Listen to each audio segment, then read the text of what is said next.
But India was a wonderful period of time for us. We were helping to set up the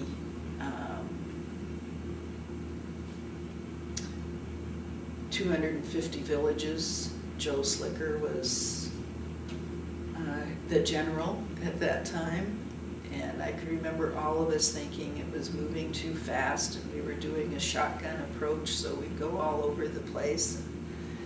But wonderful things happened.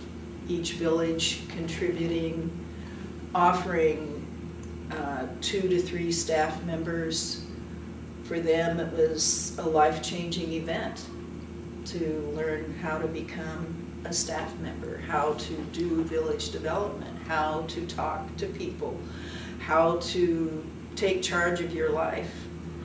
I can remember traveling with some of the new directors of new villages to get scales. We would go ask for baby scales because we were doing the health program as well. And the caste system was alive and well, and so oftentimes we had Harijan, a lower caste, talking to a Brahmin, higher class, a woman, and a Harijan. He did not know who to make eye contact with. Because here I was, a white woman traveling by herself with this Harijan. it was a real shift in their worldview, and they didn't know exactly how to act. The Brahmin, we were asking, we were very successful in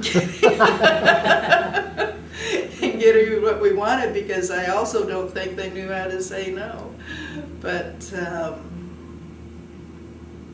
that was always fun to work with them and the Indian staff. And we had one interpreter. We did a 2-week, we brought people in one time from, I think, about 15 different villages to train them as health caretakers. And of course we were doing everything in translation. And we had one translator.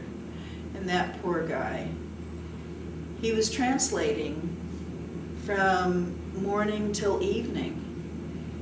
I had no appreciation for how difficult that was, because you're not just translating, you're interpreting. And here, this young man who barely knew the meaning of the words he was trying to interpret, and he wanted to serve. He was so devoted, and finally, after the second day, he said, "Oh, I need a rest. My head is hurting." And I began to understand just how difficult it was to do that translation for us all the time. And we had to get another person so that they could rest. It was just really incredibly exhausting.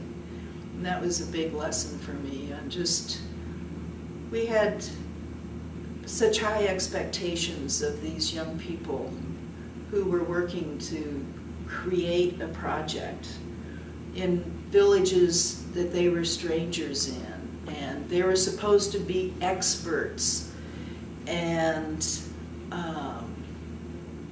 the service they did is just overwhelming to me when I think of it now. And at the time it was just like, well, of course you're going to do this.